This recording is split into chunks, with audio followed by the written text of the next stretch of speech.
네, 초강력 태풍 흰남노로 나라가 비상이었습니다. 그런데 정치권도 초강력 태풍이 몰아칠 우려가 커지고 있는데요. 검찰이 제1야당의 당 대표에게 소환을 통보하자 제1야당은 윤 대통령을 검찰에 고발하고 김건희 여사에 대한 특검을 당론으로 정하는 초강수를 뒀습니다. 네, 그야말로 브레이크 없는 치킨 게임으로 민생은 뒷전인 모양새인데요. 젊은 시각을 가진 정준호 변호사와 정치권 얘기 나눠보겠습니다. 안녕하십니까? 안녕하십니까. 네, 안녕하십니까. 이재명 대표에 대한 검찰 소환 통보가 오늘 오전 10시였는데요. 일단 불출석을 했고요. 서면 제출하기로 했습니다. 앞으로 어떻게 좀 흘러갈 거라고 보시나요? 예, 기소되고 재판이 시작될 것 같습니다. 지금 영수회담 제의를 당대표 당선이 되고 나서 바로 시작을 했는데 거기에 대해서 답변이 소환 통보가 왔던 거거든요. 네. 상징적인 의미가 있는 것 같고 불출석으로 방향을 잡으니까 오늘 경기도청에 대해서 압수수색이 진행이 됐는데 검찰은 기소 결론을 이미 내놓고 나서 소환 통보를 했던 것 같습니다. 네, 뭐 이런 검찰 소환에 맞서서 일단 민주당이 윤석열 대통령을 허위사실 공표로 검찰에 고발을 했고요. 김건희 여사에 대한 특검도 당론으로 정했습니다. 그러니까 뭐 혼자만 죽지는 않겠다 이렇게 보여지는데요. 앞으로 상황이 어떻게 전개가 되겠습니까? 공소시효가 정지가 된 대통령에 대한 고발 조치는 지금 이재명 대표에 대해서 허위사실 공표가 100만 원 이상의 선고가 됐을 때는 선거 보조금 400억 정도가 이제 좀 그 환수 조치가 예정이 돼 있다고 하는데 거기에 대해서 국민의힘도 똑같은 상황이다라는 걸 좀 상징적으로 밝혀주기 위해서 한 것 같고요. 네. 김건희 여사에 대한 특검 같은 경우에 있어서는 민주당에서도 이재명 대표에 대한 지금 방어만 급급한 게 아니라 어떤 일정한 전선을 만들어주는 그런 효과가 좀 있는 것 같습니다. 특검 같은 경우는 지지층을 좀 결집을 할 수는 있지만 중도층에 좀 소구하는 힘이 좀 약하기 때문에 다소 이 부분에 대한 부분도 좀 지켜봐야 될 것 같습니다. 네, 뭐 그야말로 갈등은 늘 있지만 이번에는 정말로 강대강 대치 형국이 아닐까 싶은데 이재명 대표와 윤석열 대통령이 통화를 하면서 협치를 하겠다고 얘기했던 게 불과 일주일 정도밖에 되지 않았거든요. 지금은 뭐 협치가 아니라 치킨 게임 형국으로 흘러가고 있는데 어떻게 보시나요? 협치는 뭐 말로만 협치를 했던 거고요. 그 영수회담으로 좀 같이 무릎을 맞대고 얘기를 해보자라고 하니까 윤석열 대통령, 정부 쪽에서는 소환 통보를 하면서 조사부터 받고 나서 대통령을 만날 생각을 해라라는 이제 답변을 한 거죠. 네. 그 윤석열 대통령의 이제 스트레스가 이런 부분이 있을 거라고 얘기를 했는데 이준석, 이재명 두 명을 다 나 혼자서만 이제 상대를 해야 된다는 말이냐라고 이제 이런 불만이 된 부분에 있어서 한동훈 장관 그리고 이원석 검찰총장 후보자 이제 검찰총장이 내정이 됐기 때문에 검찰에서 그 조사를 통해 가지고 우선 먼저 이준석, 이재명을 우리가 먼저 다 상대를 해주겠다라는 이런 답변이 내부적으로 좀 있는 것 같고 최근에 대통령실이 검찰 인사 중심으로 재편되고 있다라는 이 흐름하고도 무관하진 않은 것 같습니다. 네. 말씀하신 것처럼 이제 이런 상황이 여당 특히 이제 윤석열 대통령에게 좋지 않은 모양새인데요. 그래서인지 대통령 지지율도 다시 하락세로 돌아섰습니다.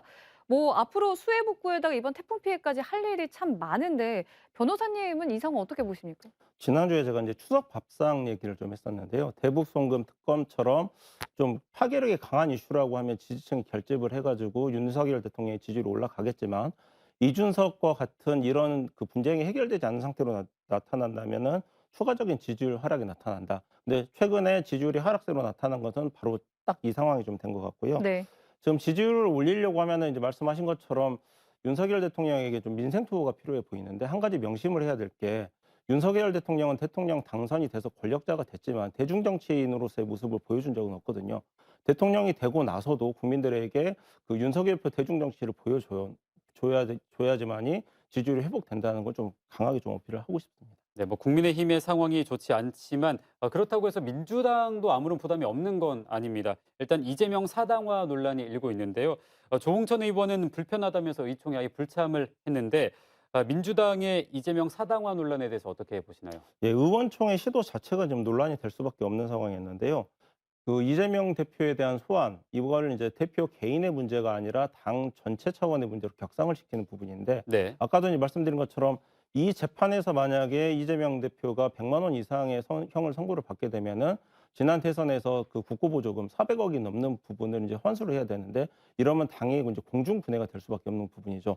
이재명 대표 입장에서는 의총을 통해 가지고 이런 상황이 오더라도 함께 대처를 해야 된다라는 부분이 있는 반면에 조홍천 의원 같은 경우에 있어서는 이 경우에 당이 분당이 될 수 있는 여지가 있기 때문에 그 부분을 미리 여지를 좀 남겨두는 입장에서 의총에 좀 불참을 한 그런 포석이라고 해석을 하고 있습니다. 네, 이런 상황에서 일단 국민의힘은 새 비대위 출범 절차를 마쳤습니다.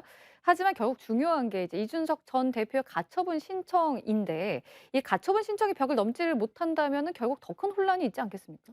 예. 지금 뭐 국민의힘 비대위가 이제 새로 재편이 된다라는 뉴스가 나왔는데 오늘 보도를 보니까 재밌었던 게 이준석 대표 경우에 있어서 비대위원들이 바뀔 걸 예상을 하고 비대위원 명단을 공란으로 두고 신청서 작성을 이미 완료를 했다라고 이제 보도가 나왔는데요. 네. 이준석 대표가 이제 물러설 지금 의사가 전혀 없는 거죠. 법원도 좀 부담일 것 같은데요. 그 법원에서는 '내가 정당 문제에 이렇게 끝까지 개입을 해야 되냐.'라는 이제 고민이 있을 수가 있는데 이준석 대표 입장에서는 정당 내부에서도 좀 법질서적인 한계가 있지 않느냐. 그 기준을 이번에 좀 마련을 해 달라고 하면은 법원에서도 결정을 좀 회피하기는 어려울 것 같습니다. 그래서 지금 권성동 의원이라든지 이런 부분에 있어서는 법원이 정당 내부에 개입하지 않더라도 국민의힘에서는 내부적으로 이미 이거를 다 해줄 수 있는 자율적인 질서가 좀 구축이 되었다는 걸 좀 강하게 어필을 해야 될 것 같습니다. 네, 뭐 이런 혼란 속에서 국민의힘은 추석 연휴 전에 새로운 비대위원장을 선임을 할 텐데 일단 주호영 전 비대위원장은 고사를 했고요. 그러면서 자연스럽게 박주선 전 의원의 이름이 강력하게 좀 들리고 있는데 어떻게 전망하시나요? 당초에 좀 김병준 위원장도 좀 검토가 좀 강하게 됐었던 것 같아요. 근데 이제 박주선 지금 위원장으로 좀 얘기가 나오는 걸 보면 두 가지를 이제 볼 수가 있을 것 같은데 주호영 의원 같은 경우에 있어서는 다른 대안이 없어서 새 비대위원장으로 유력하다라는 얘기가 나왔는데 본인이 고사를 했습니다. 두 가지인데 이 가처분 결정이 나온 이후에 비대위원들도 안 바뀌고 비대위원장도 안 바뀌고 또다시 이 심판대에 오르게 된다라고 하면은 법원의 결정에 좀 반기를 드는 모양새가 좀 부담스러울 수가 있고 네. 그리고 더 갈 수도 있는데 이 발을 빼는 모양새를 취한 거는 대통령이 지금 상황에 대해서 주호영 지금 의원에게 좀 힘을 실어주는 사인을 보내지 않아서 본인이 좀 다소 부담을 느껴서 좀 발을 뺀 게 아닌가 하는 좀 생각을 하고 있습니다. 네. 이번에는 지역과 관련한 정치 소식도 좀 살펴보겠습니다. 일단 호남 시도민의 목소리를 잘 전달하겠다던 이 지명직 최고위원으로 지명됐던 박구영 전남대 교수가 돌연 사퇴를 선언했습니다. 이 상황 어떻게 보시나요?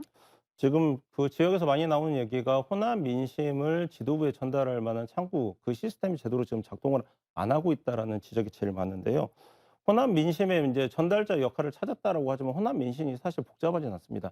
민주당 잘 좀 해라. 딱 이거 하나거든요. 근데 어떠한 사람이 지금 현재 2022년도에 호남의 민심을 좀 대변하는 대표성을 가져야 되는 대표 자격을 좀 따져볼 필요가 있는데 그 전당대회에서 낙선을 했던 송갑석 의원도 그렇고 그다음에 박구용 지금 교수 같은 경우도 그렇고 그 선명성이 뚜렷한 투쟁적인 성격의 인사가 필요하느냐 아니면 중도를 포섭할 수 있는 중도 확장성 있는 인사가 필요하느냐 이런 부분들이 좀 정리가 안 됐기 때문에 다소 앞으로도 그 인선을 찾는 데 있어서 좀 혼란상이 좀 계속이 될 것 같다라는 좀 우려가 좀 나오고 있습니다. 네, 뭐 호남의 목소리라고 얘기를 했었는데 사실 광주에서 시민들이 가장 또 관심을 많이 가지고 있는 게 역시 복합 쇼핑몰 건립 사업이 아닐까 싶은데요.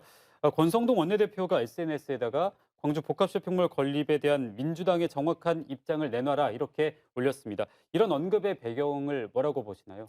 이제 첫 번째로는 권성동 의원의 좀 당내 입지가 확실히 좀 약화되다 보니까 당내 문제보다는 당 밖의 문제에 이제 목소리를 내기 시작한 부분이 첫 번째인 것 같고요. 네. 지역에 있어서 이제 복합 쇼핑몰 이슈는 당초 이제 국민의힘 그 지지 세력이 좀 여론을 주도했던 부분들이 있는데 민관 협의체 얘기가 나오면서 이분들이 민관 협의체에 과연 본인들이 그 끼어들 수 있는지 이런 좀 위기 의식이 있었던 것 같아요. 이런 부분들을 이제 연결이 되다 보니까 권성동 의원이 지금 이제 민간 협의체 때문에 쇼핑몰이 자초될 필요가 있다라는 위기가 있다라고 좀 다소 강한 좀 앞서 나가는 표현을 한 것 같습니다. 네. 그런데 여기에 강기정 광주광역시장이 정부와 여당이 먼저 지원책을 내놔라 이렇게 반박을 했습니다. 이건 어떻게 보시나요? 저는 이제 권성동 수해 강기정 시장이 좀 신중하지 못하게 넘어갔다라고 생각을 하는데요.